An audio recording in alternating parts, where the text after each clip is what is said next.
terus ada sate, terus ada kue putu juga, nasi kuning dan teman-temannya. Menurut kalian tuh makanan tuh buat apa sih sebenarnya?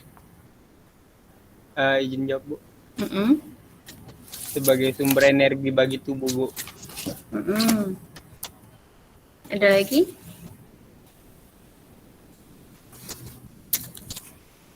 Selain itu ada lagi enggak? Ada yang mau? Agar sehat selalu Bu. Agar sehat selalu. Oke, terus apa lagi? Untuk menaikkan mood kalau lagi gabut Bu. Kalau lagi apa?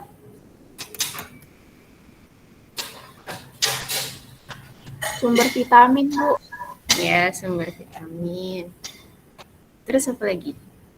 Sebagai sumber nutrisi Bu. Sumber nutrisi. Oke. Terus apa lagi? Biar bisa bertahan hidup Bu. Oke, biar bisa bertahan hidup. Oke, jadi udah beberapa banyak ya.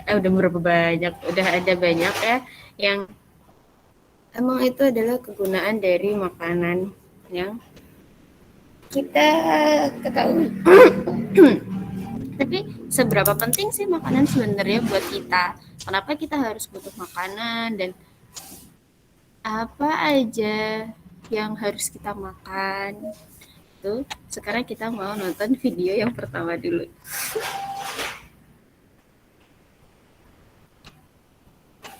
Jadi seperti biasa seperti minggu kemarin, nanti saya minta ada beberapa orang yang menjelaskan apa yang sudah kalian tonton dan gimana sih itu maksudnya.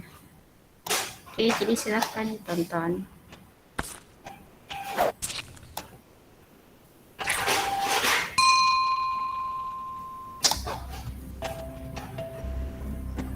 Everybody knows about that hungry feeling encountered after not eating for a while and how to fix it. But why do we need to eat the things that we eat in order to survive? As consumers, we aren't like plants, which produce their own food and need to eat in order to acquire energy. Therefore, humans rely on the food chain that starts with photosynthetic plants that harness the energy of the sun to synthesize sugars. The energy from these sugars is either taken in directly in the form of fruits and vegetables or indirectly from eating animals that eat the plants. We use the energy to carry out everything from maintaining organ function to doing physical activity. However, as omnivores, we have also evolved to eat a varied diet. The United States Department of Agriculture outlines a pyramid of foods part of a complete diet, starting from the largest portion of grains and ascending into smaller portions of meats, veggies, fruits, dairy, and fats. Humans cannot live properly with missing one or more of these key areas, unless a substitute is eaten. For example, complete proteins vital for muscle growth are found in meats, and vitamins, important for the immune system and other processes, are mainly found in fruits and veggies. A condition known as scurvy involves a lack of vitamin C from fruits and veggies and affected poorly nourished sailors that ended up with teeth falling out and other problems. Another condition, known as pellagra, involves a lack of niacin, often found in meats, which causes hair loss, swelling, and red lesions on the skin.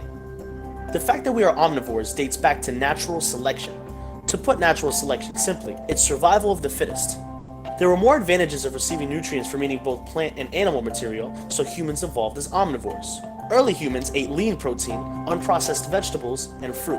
Dr. Mann notes in his article, A Review of Human Diet from an Evolutionary Perspective, that we have evolved to eat such unprocessed foods and used to have a high protein, high fat, and low carb diet. Many call this the paleo diet. He adds that foods that are very energy dense, such as sugar and refined grains, were not part of the foods we evolved eating and contribute to chronic obesity and diabetes. So what happens if someone stops consuming any type of food? First off, the body will start to deplete the glycogen storages in its liver. Once that is depleted, within a couple of days, the body will revert to breaking down fat in some muscle for fuel. Eventually, the fat being used for fuel will run out and the body will revert to breaking down much more muscle. Once this happens, death results from loss of organ function. We all need to carry out functions in our bodies, but unfortunately, many die every day from starvation.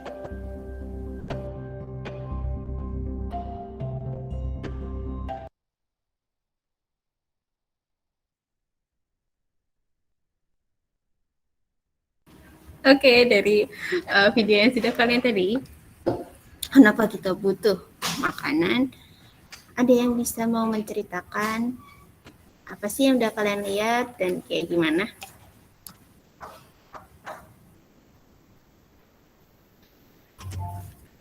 Ayo, siapa yang mau?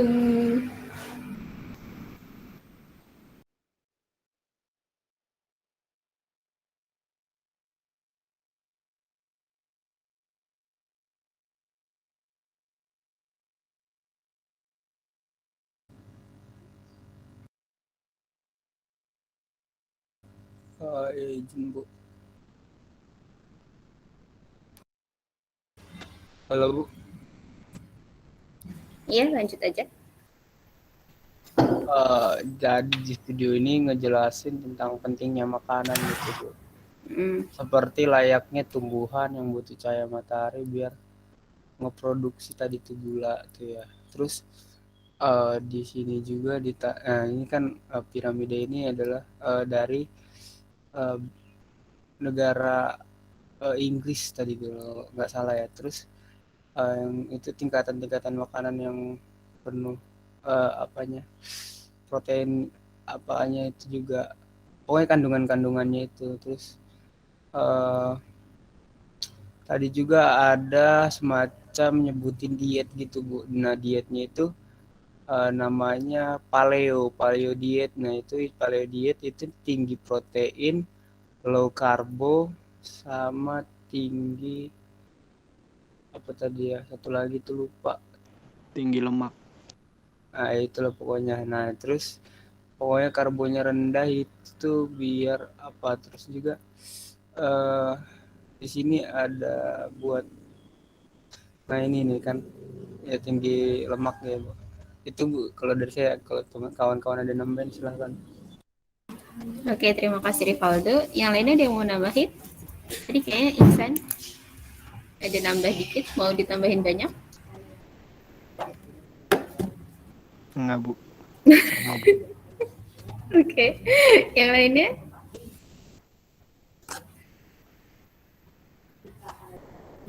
Ada yang lainnya mau nambahin?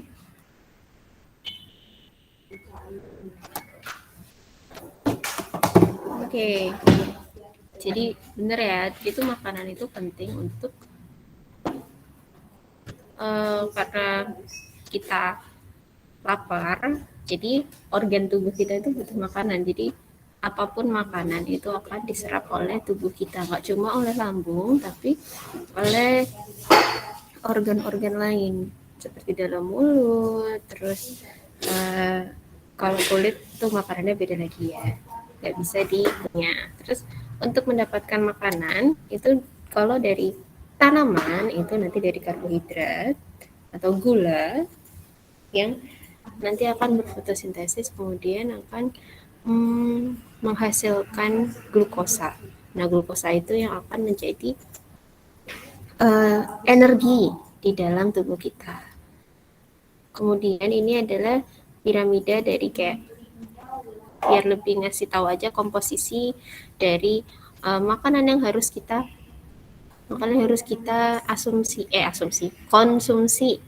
Nah, itu kalau dari yang bawah itu kan roti. Itu berarti kita butuh karbohidratnya itu yang paling banyak dibandingkan minyak.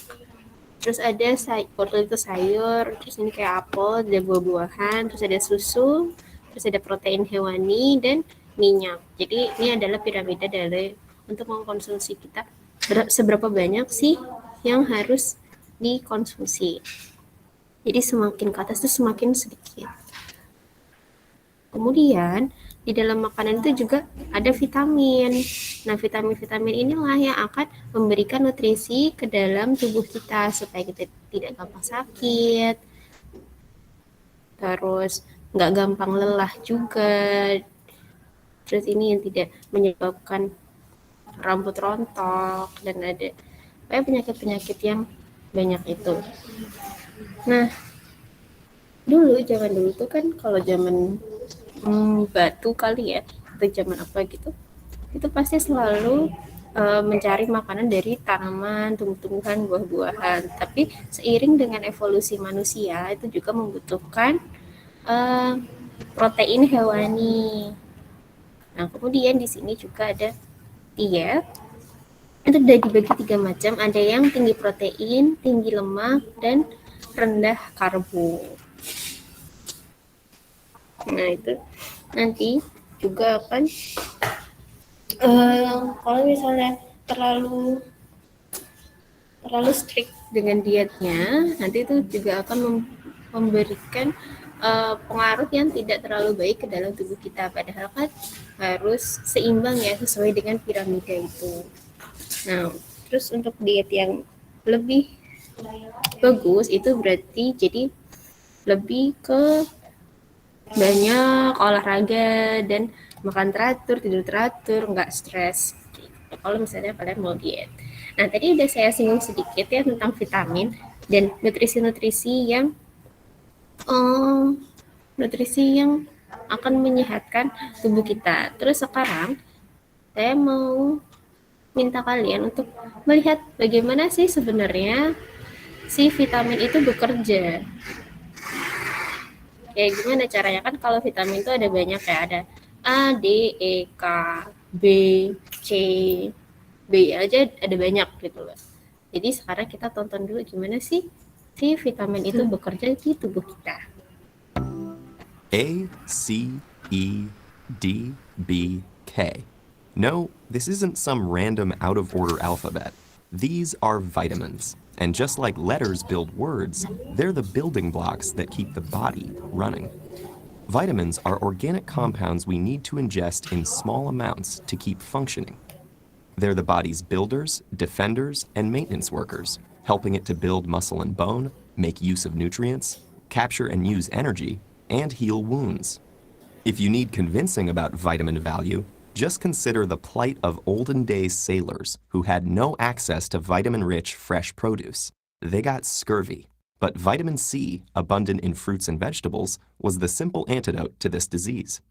While bacteria, fungi, and plants produce their own vitamins, our bodies can't, so we have to get them from other sources. So how does the body get vitamins from out there into here? That's dependent on the form these compounds take. Vitamins come in 2 types, lipid-soluble and water-soluble, and the difference between them determines how the body transports and stores vitamins and gets rid of the excess. The water-solubles are vitamin C and B complex vitamins that are made up of 8 different types that each do something unique. These are dissolved in the watery parts of fruits, vegetables, and grains, meaning their passage through the body is relatively straightforward. Once inside the system, these foods are digested, and the vitamins within them are taken up directly by the bloodstream. Because blood plasma is water-based, water-soluble vitamins C and B have their transport cut out for them and can move around freely within the body. For lipid-soluble vitamins, dissolved in fat and found in foods like dairy, butter, and oils, this trip into the blood is a little more adventurous. These vitamins make it through the stomach and the intestine, where an acidic substance called bile flows in from the liver, breaking up the fat and preparing it for absorption through the intestinal wall. Because fat-soluble vitamins can't make use of the blood's watery nature, they need something else to move them around. And that comes from proteins that attach to the vitamins and act like couriers, transporting fat solubles into the blood and around the body. So this difference between water or fat-soluble vitamins determines how they get into the blood, but also how they're stored or ejected from the body. The system's ability to circulate water-soluble vitamins in the bloodstream so easily means that most of them can be passed out equally easily via the kidneys. Because of that, most water-soluble vitamins need to be replenished on a daily basis through the food we eat. But fat-soluble vitamins have staying power because they can be packed into the liver and in fat cells. The body treats these parts like a pantry, storing the vitamins there and rationing them out when needed, meaning we shouldn't overload on this type of vitamin because the body is generally well stocked. Once we've figured the logistics of transport and storage, the vitamins are left to do the work they came here to do in the first place. Some, like many of the B-complex vitamins, make up coenzymes, whose job it is to help enzymes release the energy from food. Other B vitamins then help the body to use that energy. From vitamin C, you get the ability to fight infection and make collagen, a kind of tissue that forms bones and teeth and heals wounds. Vitamin A helps make white blood cells, key in the body's defense, helps shape bones, and improves vision by keeping the cells of the eye in check. Vitamin D gathers calcium and phosphorus so we can make bones. And vitamin E works as an antioxidant, getting rid of elements in the body that can damage cells. Finally, from vitamin K, we score the ability to clot blood, since it helps make the proteins that do this job. Without this vitamin variety, humans face deficiencies that cause a range of problems, like fatigue, nerve damage, heart disorders, or diseases like rickets and scurvy. On the other hand, too much of any vitamin can cause toxicity in the body. So there goes the myth that loading yourself with supplements is a great idea. In reality, it's all about getting the balance right and hitting that vitamin jackpot.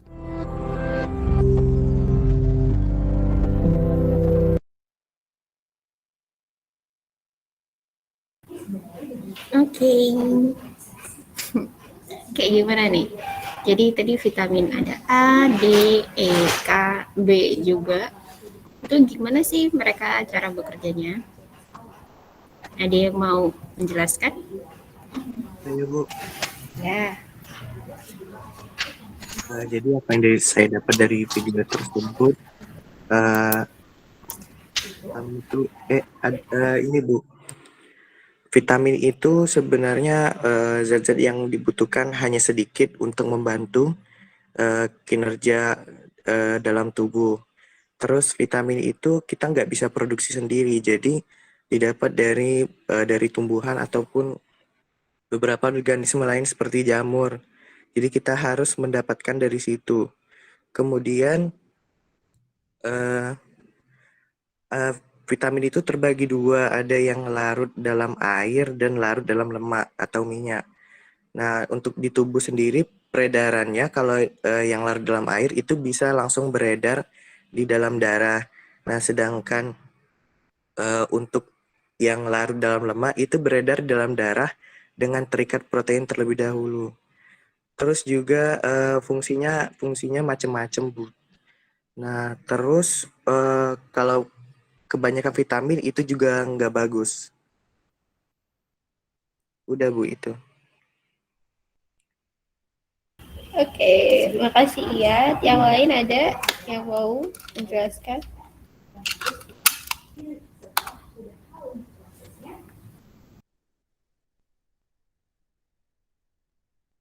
Ayo, nggak apa-apa.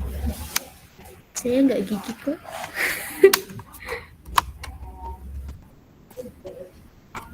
Nambah sedikit aja palingan Bu. Boleh. Bagian akhir aja sih bukan katanya kalau minum vitamin itu emang penting, tapi jangan berlebihan juga karena bisa merusak tubuh juga. Jadi kita itu harus seimbang di dalam tubuh itu, gitu Bu. Jangan terlalu berlebihan sih intinya. Iya, makasih ya Rivaldo sama Iyat. Jadi benar ya, kalau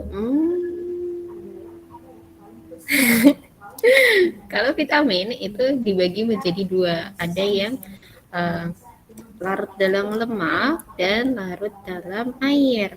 Kalau larut dalam air itu dia udah dari makanan, terus udah langsung aja diterima sama darah, terus dia bisa mengalir dengan indahnya.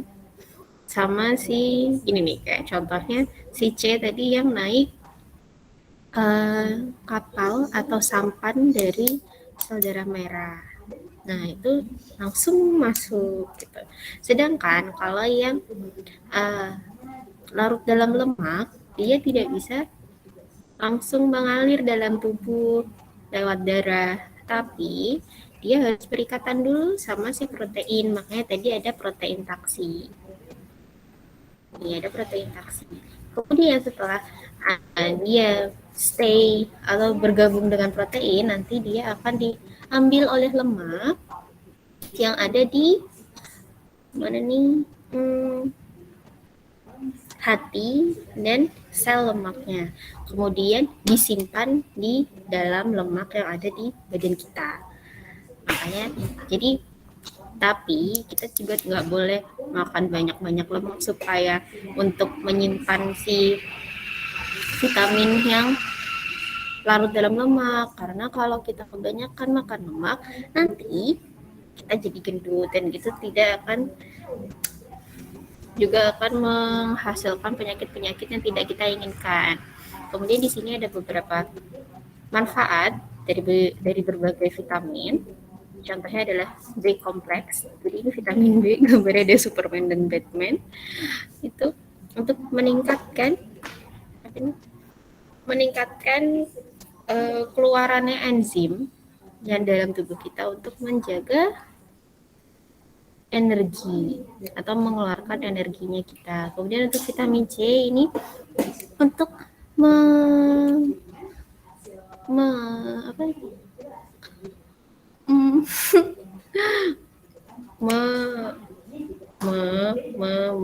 Heal, apa sih bahasa Indonesia, lupa.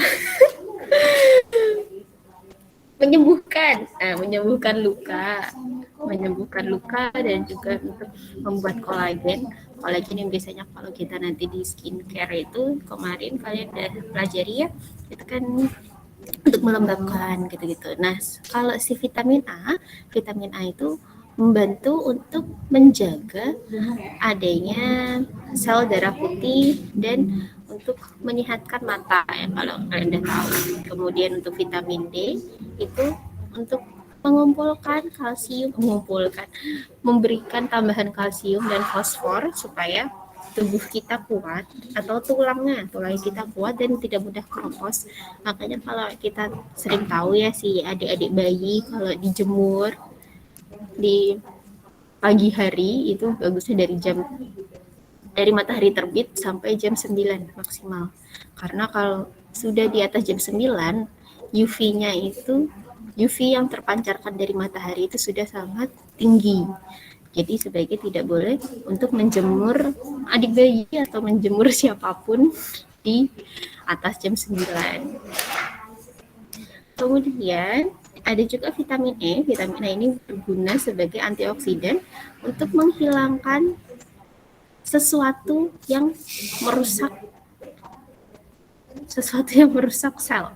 Nah, sesuatu itu apa? Sesuatu itu adalah radikal bebas. Dimana kalau radikal bebas itu bergabung dengan sel-sel yang kita miliki, kita inginkan, itu nanti yang kita miliki itu juga akan membuat penyakit.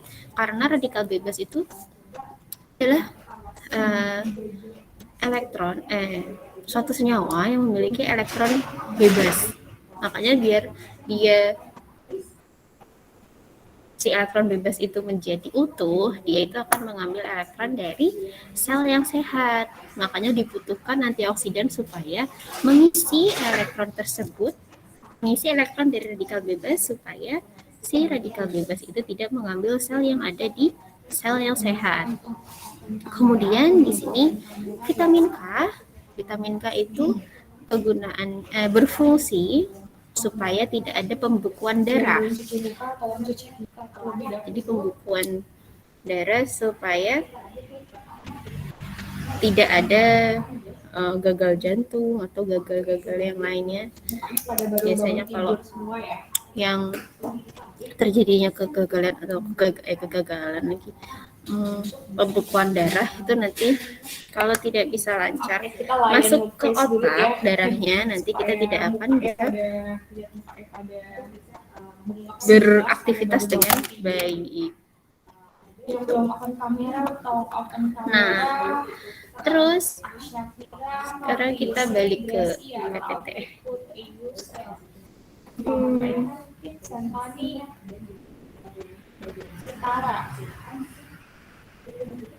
Bentar ya, masih share screen.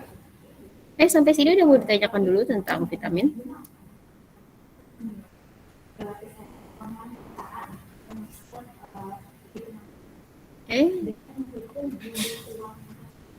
Ingat tadi kita udah mempelajari tentang bagaimana sih pekerjaan vitamin dan beberapa kegunaan dari vitamin. Nah, sekarang ini masuk ke vitamin A. Vitamin A itu merupakan vitamin yang larut dalam lemak. Dan kebutuhan kita sehari-hari untuk membutuhkan vitamin A itu sebesar 700 sampai 900 mikrogram. MC ini adalah mikro ya. ikutin saya, tangannya di atas semua. Salah. Tangannya di atas semua. Nih, Kita senang layar MCG itu adalah ya. mikrogram, dan salah satu bentuk dari vitamin A itu adalah retinol. Dan retinol ini bisa kalian dapatkan dari sayur-sayuran, kayak dari wortel, terus dari pepaya, terus dari ubi-ubi, terus dari yang ada terong, terus dan di sini juga ada cod liver oil. Cod liver oil gitu kan. Terus di sini nggak cuma untuk menyehatkan mata dan membentuk sel darah putih, tapi ini juga ada beberapa kegunaan-kegunaan untuk dari vitamin A ini ada menurunkan resiko adanya jerawat, terus ini juga meningkatkan imun, kemudian ada untuk meningkatkan pertumbuhan dan reproduksi yang sehat. Terus ini juga support untuk kesehatan tulang. Jadi nggak cuma vitamin D, tapi vitamin A juga memiliki kegunaan untuk mensupport. Oke, hari ini kita mau belajar desain tulang. Kemudian kalau misalnya kita kekurangan vitamin A ini dapat menyebabkan kebutaan dan penyakit seroftalmia. Dan kalau misalnya kita berlebihan mengkonsumsinya, si vitamin A itu kita akan merasa pusing, mual, dan sakit kepala. Jadi ingat ya, kalau kita mau mengkonsumsi vitamin A itu kita cuma dalam tubuh sehari itu cukup 700 sampai 900 mikrogram. Jadi kalau misalnya kita mau minum vitamin A itu kalian harus lihat dulu. Kan biasanya ada yang kodenya IU, kodenya miligram, mikrogram gitu. Terus kalian atau 1000 miligram. Nah, itu nanti tidak akan berguna karena sisanya itu akan keluar bersama kencing atau pup kita. Karena yang diambil hanya 300 sampai 900 mikrogram. Nah, terus di sini ada vitamin C.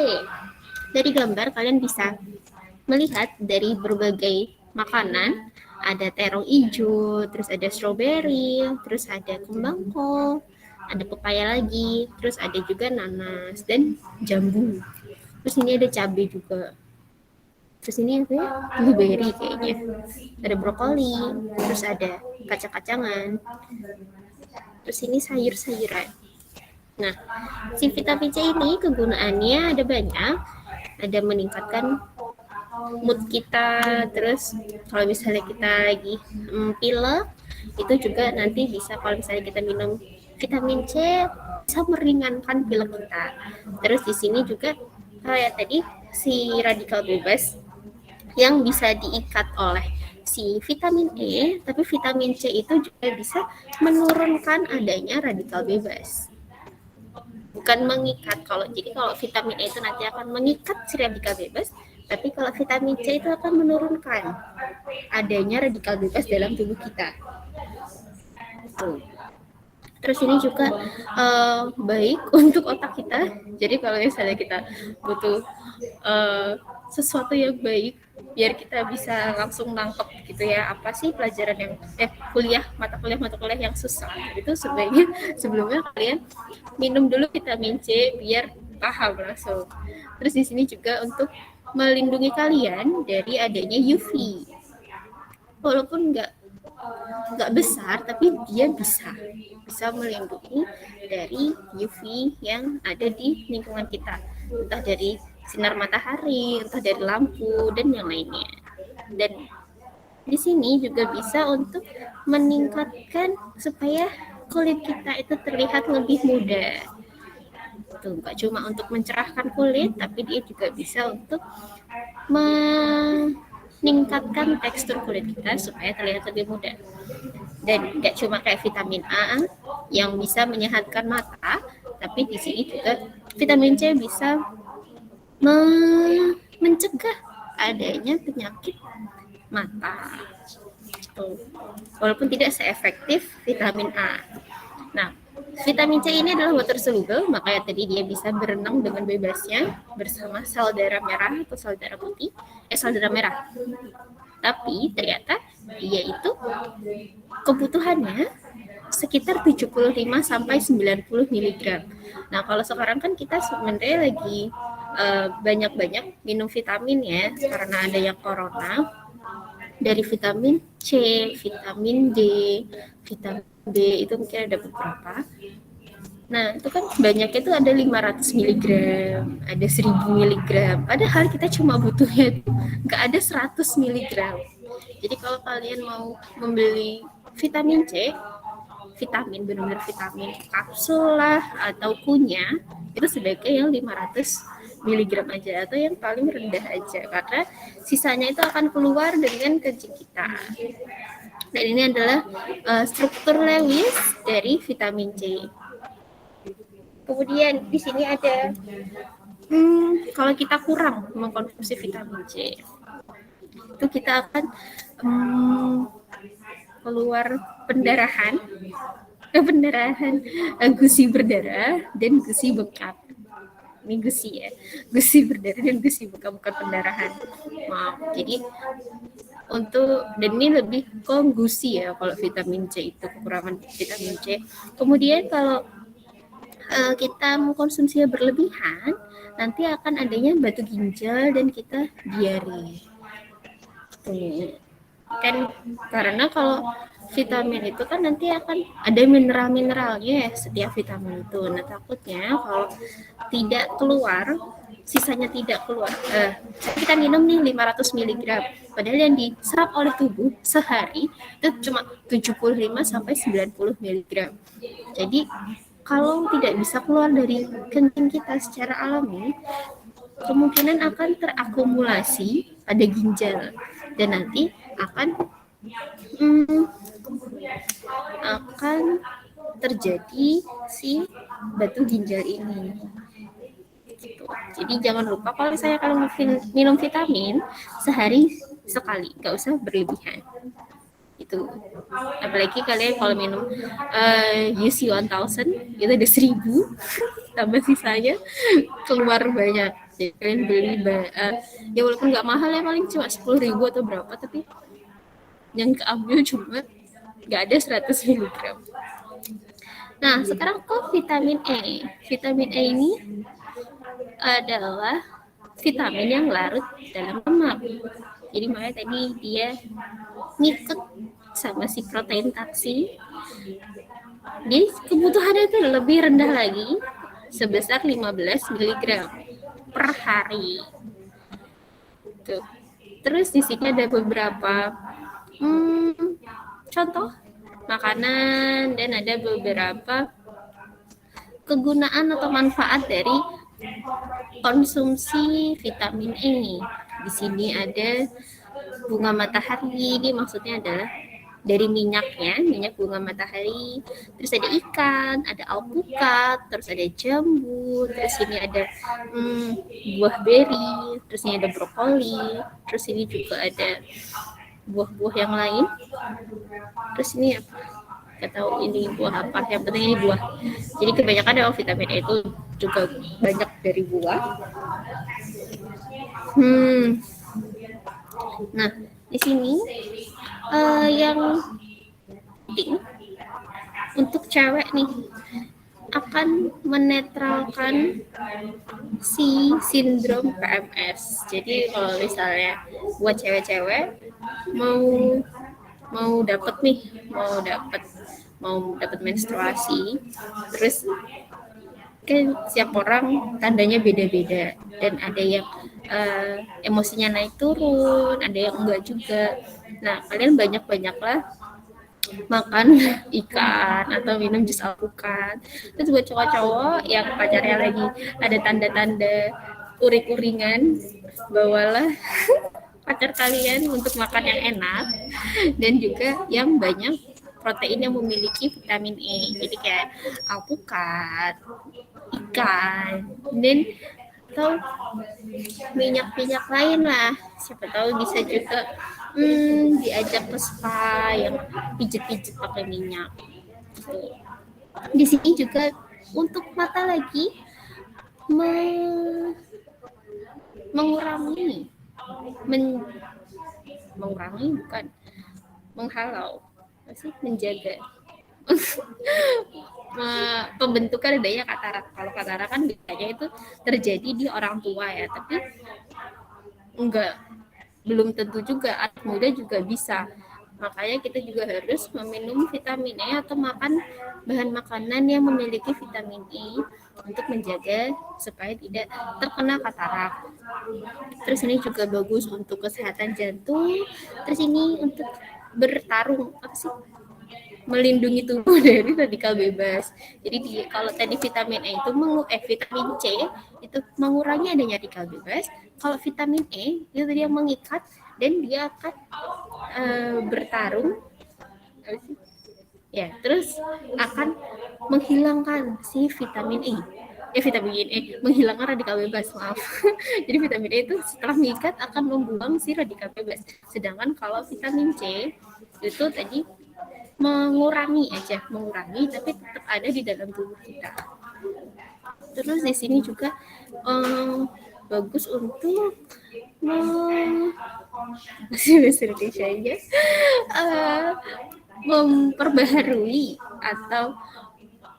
memperbaharui kulit-kulit yang sudah mulai jelek gitu. Terus untuk mengontrol kolesterol, terus juga untuk menyeimbangkan hormon. Tadi makanya akan membantu si PMS. Terus ini juga untuk efektif untuk tangan dan kuku. Jadi misalnya kalau tangan kalian kering atau kuku kalian nggak jelas kayak gimana gitu, kalian bisa pakai minyak atau hand body atau hand cream yang memiliki kandungan vitamin E yang tinggi. Nah, kemudian kalau misalnya kita mengkonsumsinya itu kurang, itu nanti akan adanya penurunan dari otot dan mata kita, penglihatan. Kemudian imun sistem kita juga akan turun. Namun kalau kita mengkonsumsinya berlebihan dalam sehari, itu juga bisa ada pendarahan dan juga ada diabetes. Tuh. Tapi masih ada beberapa penyakit lain yang akan ada yang kekurangan vitamin E dan kelebihan vitamin E. Nah, terus di sini ada beberapa penggunaan atau manfaat dari vitamin. Kalau tadi kan cuma nge-review dari vitamin A, C, sama E. Nah, sekarang di sini ada banyak nih, ada vitamin A, ada vitamin B, B-nya pun macam-macam. Terus ada C, ada E. Nah, ini penggunaannya ada yang untuk penambahan bahan aditif untuk krim untuk kulit, terus ada buat sampo, terus juga ada food aditif dan yang lain-lainnya. Nah, sampai sini ada yang mau ditanyakan dulu sebelum kita masuk ke food aditif atau bahan tambahan makanan? Belum, Bu. Oke, belum ya. Nah, jadi kita lanjut ya. Nah, sekarang lagi. Sekarang kita masuk ke tambahan untuk makanan.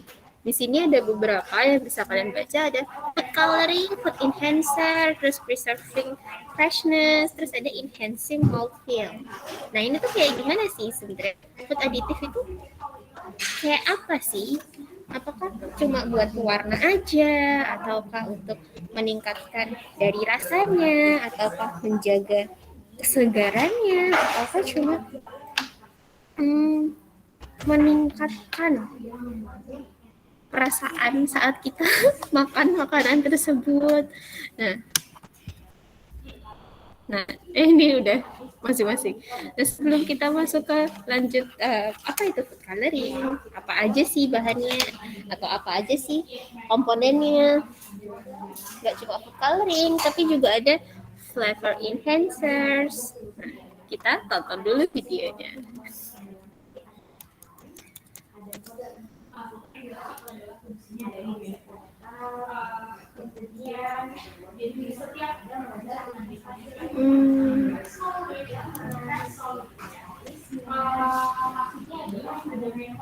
Jadi diperhatikan dan silakan ditonton.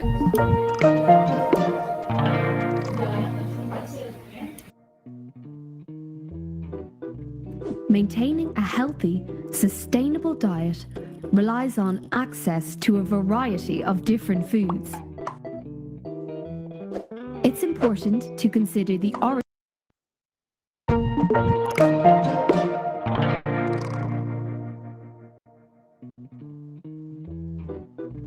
Maintaining a healthy, sustainable diet relies on access to a variety of different foods. It's important to consider the origin, quality, and safety of what we eat. Sometimes we want to have tomato sauce in winter, eat a ready meal after a long day at work, or try a yogurt with a surprising texture.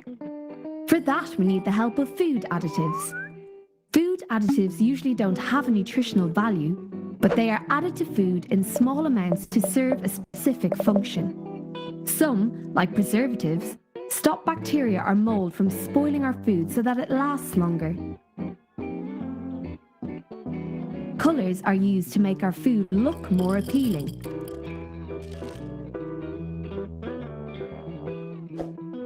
Emulsifiers allow water and oils to remain mixed together in an emulsion. For example, in mayonnaise. Food additives can be invented by scientists or inspired by nature. For example, lemons naturally contain an antioxidant called ascorbic acid, also known as vitamin C. When added to foods such as fruit juice, jam, or canned vegetables, it helps preserve taste and colour and allows the food to stay edible for longer. Since it's used in large quantities by food producers, we must synthesize it. From a lemon or from a lab, it's the same molecule. Every food additive that we find in our plate has been thoroughly tested and approved by EFSA, the European Food Safety Authority. The safety of each additive is regularly reviewed based on the latest science. There are rules on how each additive can be used. They specify the type of products and the quantities that are safe for humans. A small number of additives have been linked to negative health effects in sensitive individuals. For example, colours in hyperactivity or intolerance to sulfites in wine. All approved food additives are assigned an E number. You can find the E number or name of the additive along with its functions on your food packaging. Be curious. Check your food's label.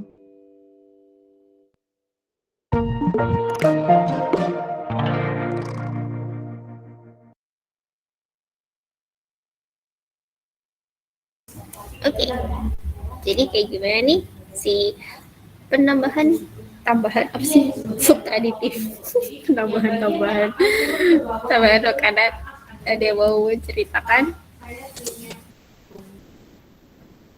Yuk, siapa yuk? Apa ya sih udah kalian lihat dari tadi cowok nih, ada yang cewek nggak? Banyak Bu cewek Bu. Maksudnya cewek yang mau menjawab. Bukan cuma ngeliatin doang. Yuk, coba ada yang mau nggak? Cewek. Nggak harus saya tunjukkan. Nggak usah lah. Iya, siapa? Siapa lah? Ini kayak jadinya kuliah isinya banyak orang, tapi yang merhatiin cuma 3. Rivalda, Ihsan, sama Iya doang. Saya merhatiin Bu. Ya udah dong, jawab dong. Tapi saya laki Bu.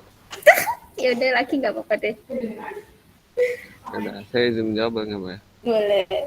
Oke, jadi di video ini menjelaskan tentang bahan adiktif, di mana bahan adiktif ini berguna untuk misalkan dia mempertahankan waktu expirednya, kemudian menambah kayak warnanya semakin cerah dan rasanya mungkin agak lebih ini lagi enak lagi. Terus biasanya digunakan bahan aktif itu bahannya vitamin C sih, Bu. Terus ada sebenarnya saya sekaligus mau nanya boleh nggak sih, Bu? Sama yang itu dong yang saya dapat. Intinya meningkatkan kualitas dari si bahannya itu, Bu.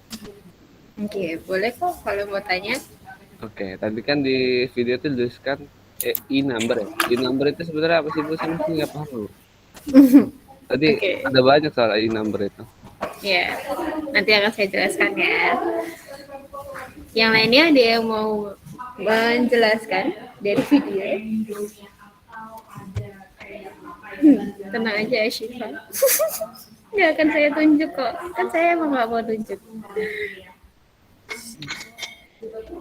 Ada lagi yang mau menambahkan dari video tadi yang sudah dijelaskan oleh Lukman?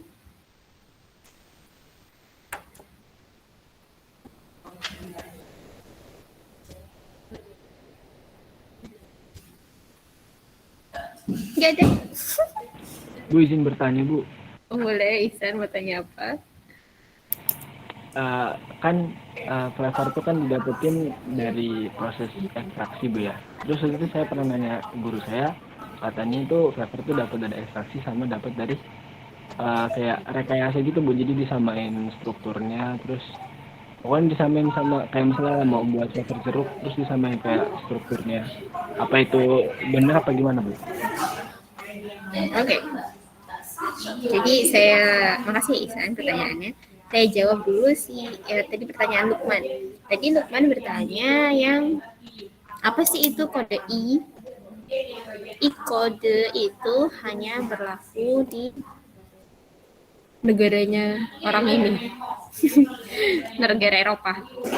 Jadi kenapa ini maksudnya itu kode? Jadi kalau kita tahu kayak food aditif kan cuma ada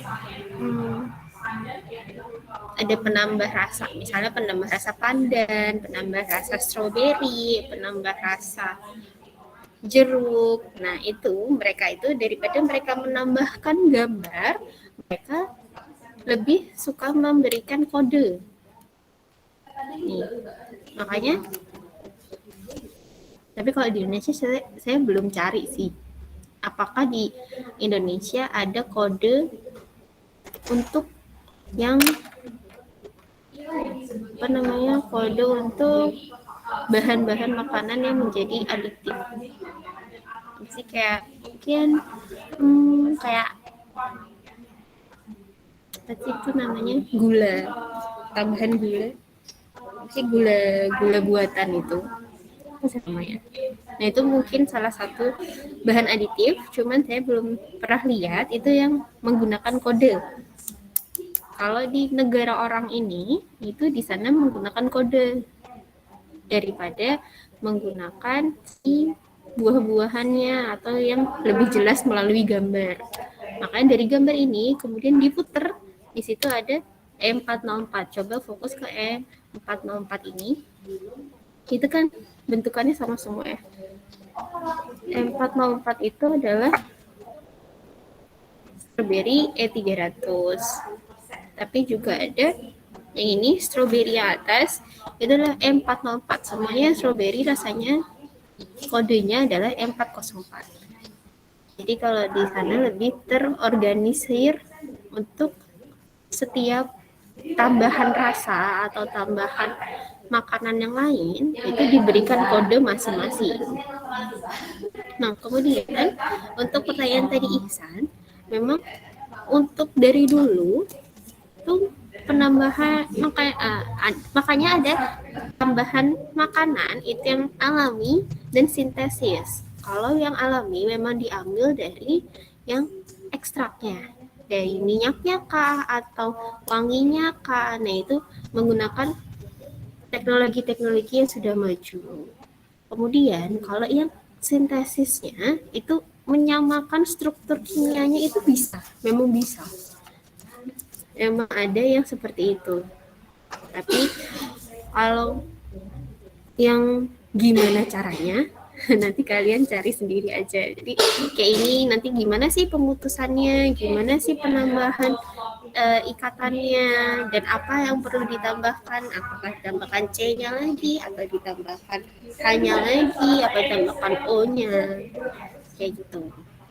Itu gimana sih penambahan molekul atom ke dalam molekul supaya bisa menyerupai rasa yang kita inginkan.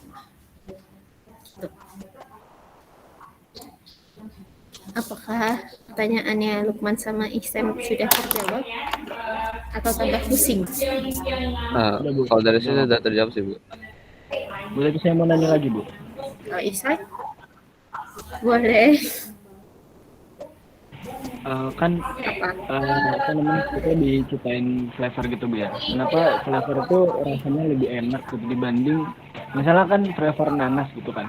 Kenapa flavor nanas itu lebih enak dibanding nanas beneran? Karena enggak juga sih. Tapi itu preference orang-orang ya.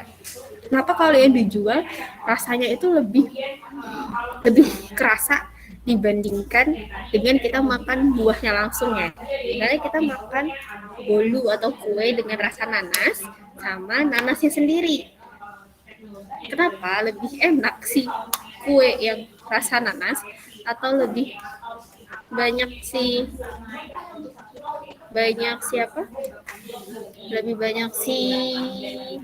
kuenya rasanya? Karena tambahan rasa dan penambah warna makanan, terus tambahan rasa makanan itu pemberiannya lebih banyak dibandingkan dengan yang asli. Karena kalau yang asli itu kan sudah diekstrak, paling ekstraknya nanti hasilnya dari satu gelondongan nanas, paling yang didapatkan misalnya nanas yang didapatkan misalnya ini nanasnya ya, yang didapatkan itu paling cuma sebanyak ini doang. Jadi dari nanas yang satu gelondongan ini bisa mendapatkan rasa setelah diekstrak itu paling cuma segitu. Makanya sedangkan kalau kita membeli pewarna makanan atau perasa makanan yang sintesis atau yang sudah di botol-botol kecil, itu tuh terisinya ada banyak. Misalnya ada banyak segini, terus yang didapatkan, yang diambil itu paling cuma berapa tetes doang, atau mungkin lebih banyak ya tetesnya di tambahan makanannya. Jadi makanya makanan yang dijual itu lebih berasa dibandingkan dari buah aslinya. Itu pahamkah Ihsan atau tambah pusing? Baik, Bu, paham. Ya. Oke, ada lagi yang mau ditanyakan sebelum kita lanjut ke masing-masing? Food additive? Enggak. Oke, kalau gitu kita stop ya videonya. Kita masuk ke PPT.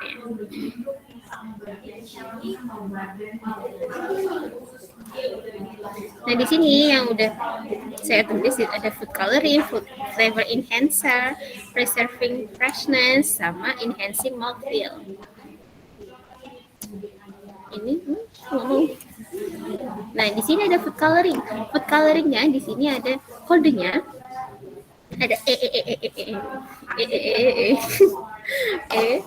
terus tapi namanya di sebelah kiri ada annatto, ada butterfly pea, caramel, terus ada chlorophyllin, cochineal, elderberry, lycopene, paprika, saffron, turmeric.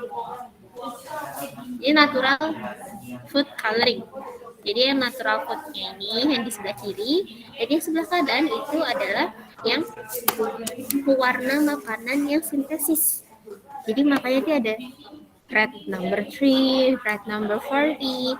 yellow number 5, yellow number 6, sama green number 3. Nah, ini juga penggunaannya macam-macam nih. Di pewarna makanan penggunaannya pun berbeda dan struktur Lewisnya pun berbeda. Gitu. Walaupun yang ini yang nomor yellow nomor 5 dan yellow nomor 6 itu kan sama-sama kuning ya, tapi dia tuh beda. Yang nomor 5 tuh benar-benar kuning ngejreng. Tapi kalau yang yellow nomor 6 itu ada kuning yang ada oranye-oranye.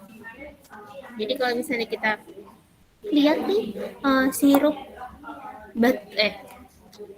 obat batuk yang bentuknya sirup yang warnanya kuning kayak ada rasa-rasa jeruk atau apa, kemungkinan kebanyakan itu menggunakan pewarna tambahan pewarna makanan yang ini, yellow number 6, atau nama lainnya adalah sunset yellow.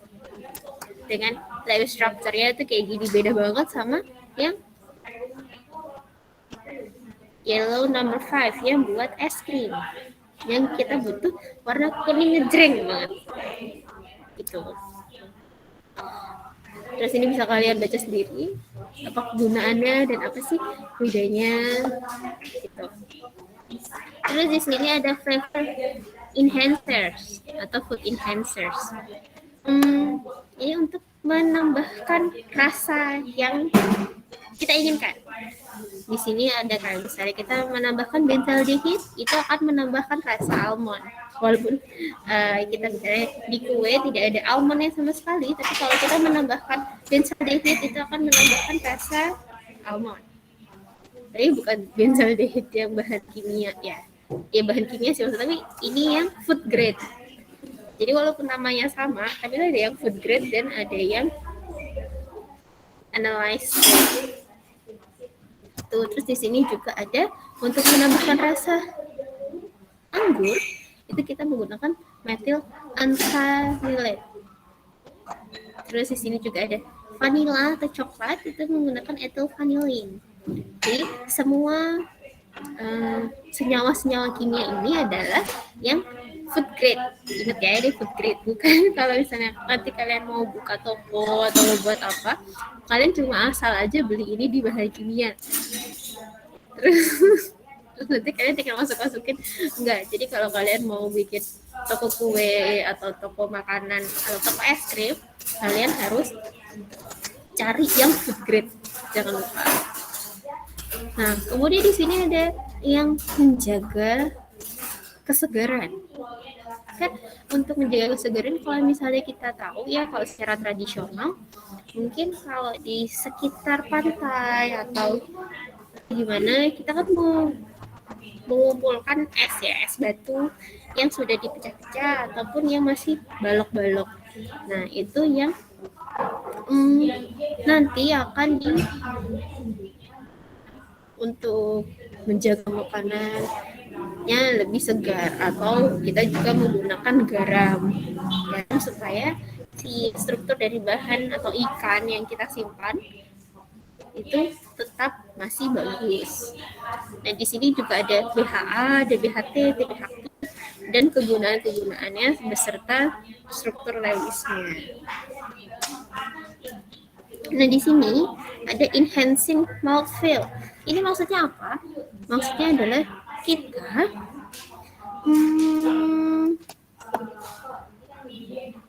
ngapain? Kita itu kalau misalnya menambahkan produk-produk ini, yaitu akan memberikan efek yang lebih. Kayak di sini misalnya ada gliserin kalau misalnya kita tambahkan ke dalam minuman beralkohol, itu akan lebih kental. Jangan deh, kayak bisa bayangin ya, kan nggak semua orang udah minum alkohol ya. Kayak misalnya ini pektin nih, misalnya pektin itu kan dia juga berguna sebagai thickener atau yang mengentalkan.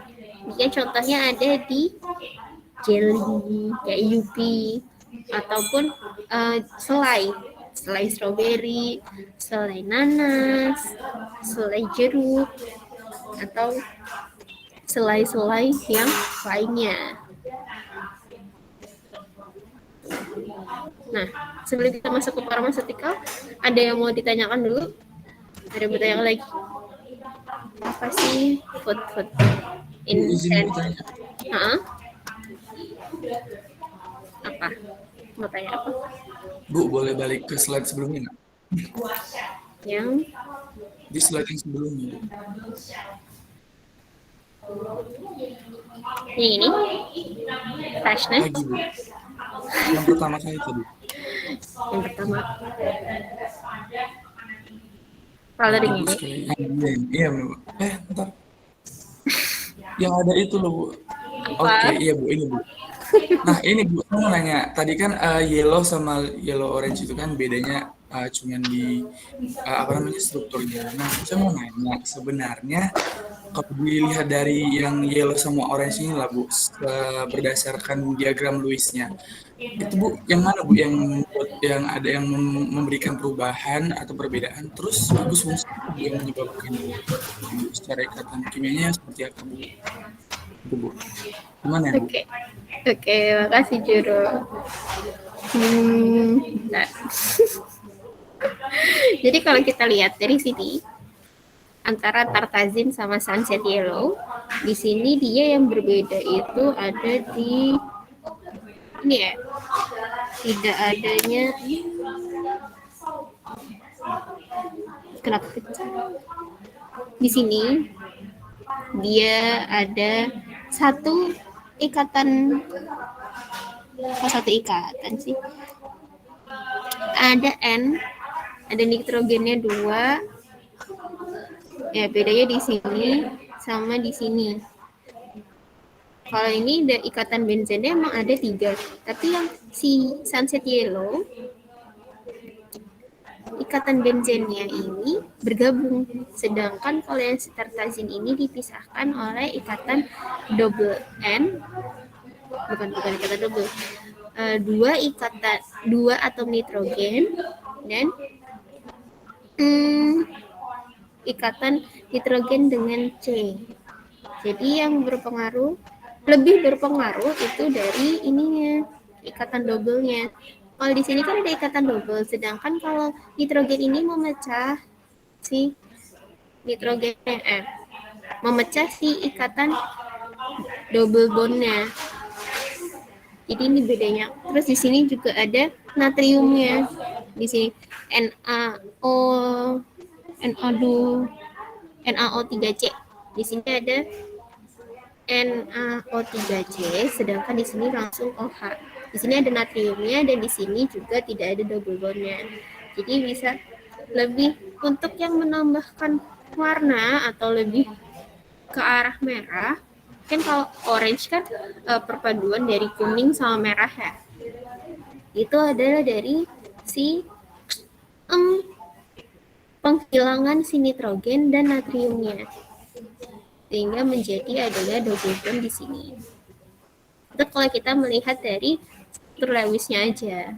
Tapi sebenarnya selain kita melihat atau menjustify warna itu perbedaannya dari struktur Lewis aja, itu nggak bisa, karena walaupun penambahan struktur bisa dibuktikan dengan struktur Lewis, tapi nggak cuma itu juga, bisa aja dari saat pembuatan pewarna makanan yang yellow number 6 ini, itu bisa aja dari pemanasan atau pendinginan yang kita masih belum tahu gimana sih prosesnya ini supaya mendapatkan struktur Lewis seperti ini.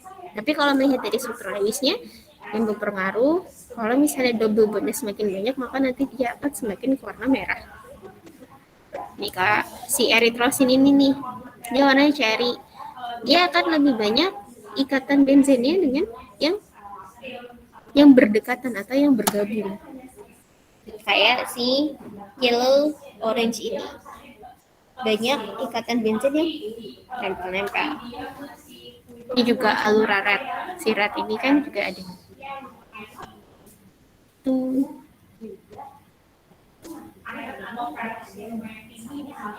Oh, Habis dibandingin sama yang red, ternyata si bentar deh, pakai pen aja.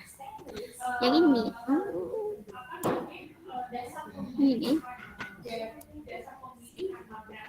bergabung dengan si ini.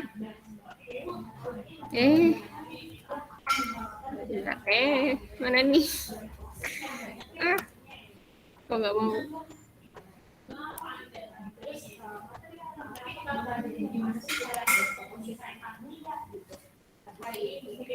Bergabung seperti ini dari yellow akan menghasilkan si ini yellow orange, ya kan? Jadi campuran dari merah sama kuning akan menghasilkan si yellow orange. Jadi kalau misalnya kalian mau menambahkan selain dari sebenarnya kalau kita jelasnya proses fisiknya itu kayak gimana, itu tinggal nyampurin aja kan. Kalau kita anak TK kalau mau nyampurin warna itu tinggal kita mencampurkan warna-warna basic dengan warna-warna yang lainnya. Tapi kalau di struktur Lewis kita mencampurkan dari merah dan yellow, nanti akan berpisah si ini NaO. Nah, 3S sama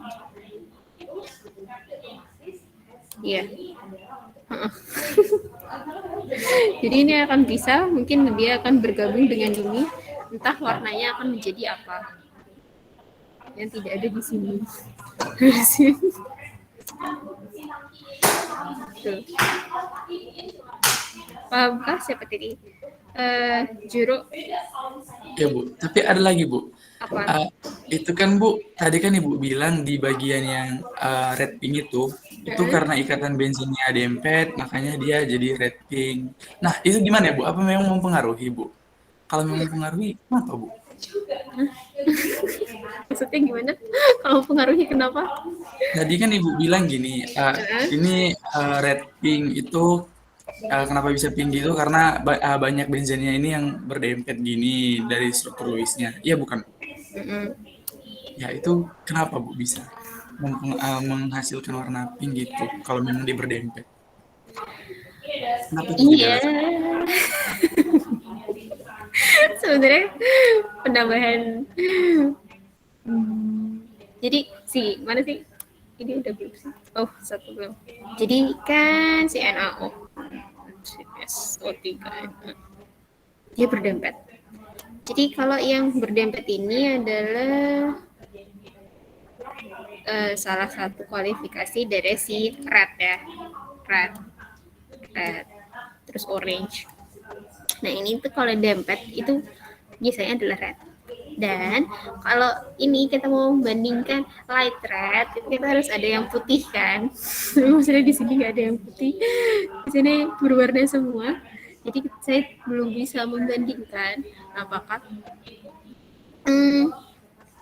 kayak mana putih dan karena sama light red atau pink.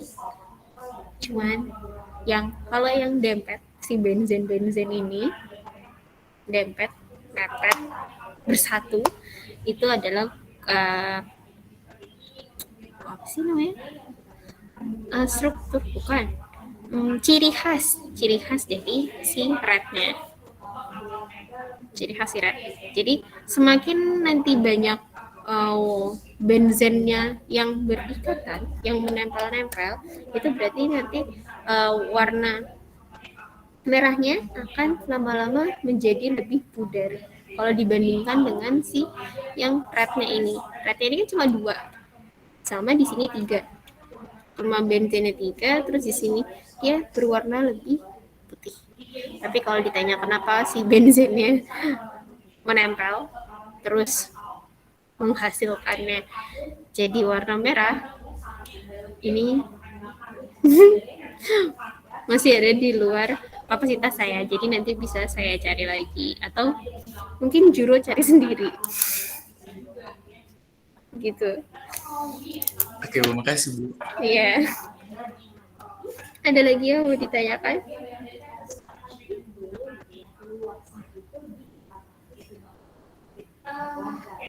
Nggak ada. Ini udah jam 8.48. Kayaknya kita akhiri aja ya.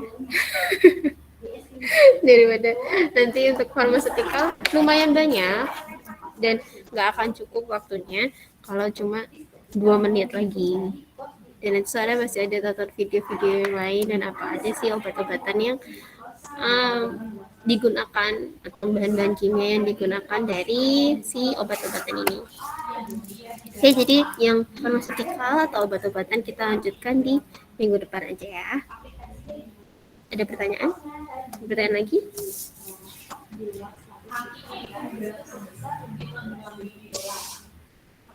Enggak? Oke. Kalau gitu kita akhiri ya. Yang belum sarapan, silakan sarapan dulu. Semoga